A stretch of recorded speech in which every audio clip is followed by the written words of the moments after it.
आला होता मग हे तुम्ही मला अधिकाने सांगितलं तिथं? अधिकाने सांगितलं मला. त्याच वेळी तुम्ही का नाही सांगितलं मास्तरीन बाई मला?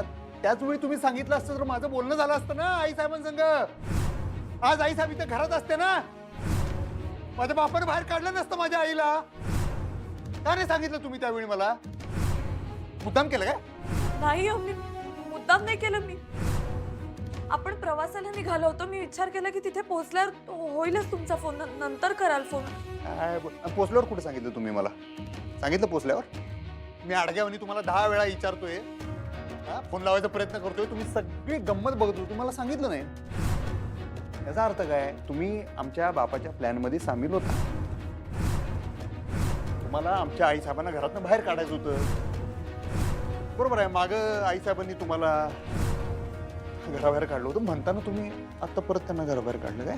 आमच्या बापाकडे असं केलं तुम्ही? ते असं काहीच झालेलं नाहीये. तसंच आहे. त्यांनी तुम्हाला घराबाहेर काढलं म्हणून तुम्ही त्यांना घराबाहेर काढलं. मला त्यांचा फोन येत होता ते तुम्ही मला कळू दिलं नाही. मी त्यांना फोन करत होतो तेव्हा तुम्ही सगळी गंमत बघत होता पण तुम्ही मला एका शब्दानं बोलला नाही. याचा अर्थ काय? तुम्ही चारवा सूर्यवंशीच्या कटात सामील होता हे मला वाटणार का नाही वाटणार मास्तरीन बाई? तसं मी तुमचं आमच्या आई साहेबांसगळं काही पटतच नव्हतं. मुद्दाम लपवलं. मला कल्पनाही नव्हती अधिपती इथे काय चालेल.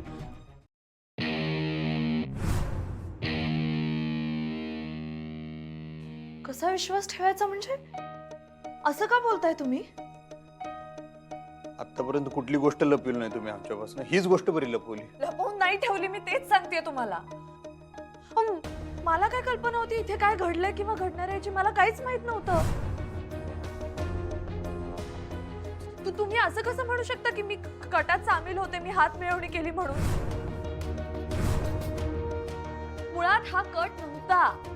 रागाच्या भरात बाबांकडून सगळं घडलंय. मी तुम्हाला तेच सांगतेय. मॅडम मला नको असतील या घरात असा विचार करताय तुम्ही माझ्याबद्दल? खरंच तुम्ही वागलाच तसं. तुम्ही जे वागला ते तुम्हाला दिसत नाही. मी आता जे बोललो तेवढंच धरून बसलाय होय. का असं कुठेपणा केलं मग तुम्ही? मला का सांगितलं नाही तुम्ही? फोन आला तो बाबा, साधी गोष्ट आहे, सांगायची. नंतर मी काय बोलला नाही. का असं केलं सांगा की? अनाभाका घेतल्या होत्या मोठ्या, खरेपणानं वागायचं ह्याहून त्याहून. कुठे गेलं सगळं? हा, तुम्हाला माहित आहे का नाही आई साहेब माझ्यासाठी काय आहे तुम्हाला चांगलं माहित आहे मास्तरीन बाई, तरी तुम्ही असं का वागला? इतर वेळी मोठा तुम्ही शिकवत असताय नात्यात खोटेपणा नको, एकमेकाला सांभाळून घेऊन वागायचं, जे काय असेल ते एकत्र गेलो कुठे सगळं मग ते? अहो या घरात आई साहेबांनंतर मी फक्त तुम्हाला मानत होतो मास्तरीन बाई. सगळ्या दुनियेला मी बोंबलून सांगतो आमच्या मास्तरीन बाई एवढ्या समंजस आहेत, समजूतदार आहेत, कुणाला दुखवत नाही. पाठीद्वार गेला तुम्ही आता सोडा, बाकी काय तुमच्याकडनं ही अपेक्षा नव्हती. मोठी चूक केली तुम्ही. आणि बाकी कोणाविषयी असतं ना गोष्ट वेगळी होती. आई साहेबांविषयी तुम्ही असं, आमचं दैवत आहेत त्या. मला वाईट वाटलं. अधिपती ऐका, हे बघा, हे कट कारस्थान नव्हतं.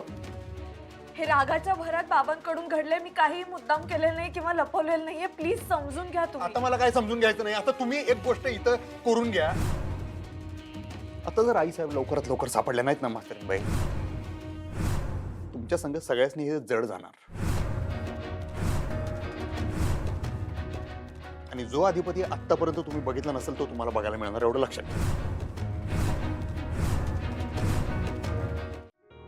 आई अंबाबाई काय तर मार्ग दाखव बाई. आता सकाळ धरणं ओळखालोय का आई साहेबांनी कुठं घावन झालेत. सगळीकडे हुडकलं काय पत्त्याच नाही त्यांचा. तुला तर माहित असेलच की त्या बी मागं काही सुगाव ठेवून गेल्या नाहीत. असं कळावं माणसाला? सांग बरं. काहीतरी चमत्कार कर. या घरात मला आईसाहेब पाहिजेत बघ. मला बाकी काय माहित नाही. त्यांच्याशिवाय मी राहू शकत नाही. तुला माहित आहे का नाही? होय ग, त्यांचा एकमेव आधार मी आहे, लक्षात घे. आणि माझा आधार त्या आहेत. तुला माहित आहे सगळं. मी सांगायची काय गरज आहे? मला अजून आठवते माहिती आहे का, मी लहान असताना मी जरा जरी आजारी पडलो ना, आई साहेबांचा जीव नुसतं वर खाली वर खाली वर खाली रात्रभर माझ्या उशाला बसून असायच्या. कपाळावर पट्ट्या बदलत. जरा जरी ताप आला तरी आमच्या आई साहेब चैन नसायचं त्यांच्या जीवाला. आणि आमच्या बाण आज पांग फेडले बघ त्यांचे. आयुष्यभर असं वागला येऊ माणूस, त्यांच्या कष्टाची कवा पावती दिली नाही, काय नाही. लहानपणी पण असंच त्यासनी घरातनं बाहेर काढायचं होतं. आता एक सेकंद माझ्या घरात थांबायचं नाही. पण मी होतो तिथं, त्यामुळे ते करू शकले नाहीत तसे. आता पण मी असतो की नाही, आई शपथ आमच्या बापाची हिंमत झाली नसते आई साहेबांनी बाहेर काढायची. मी नेमकं बाहेर गेलो, आई तुझ्या पाया पडतो, काहीतरी कर, आई साहेबांनी घेऊन ये. त्यांच्याशिवाय एक क्षण बी या घरात राहू शकत नाही ग मी. तुला माहित आहे का नाही? काहीतरी त्यांचा पत्ता लागू दे, काहीतरी सुगावं लागू दे. आई ये.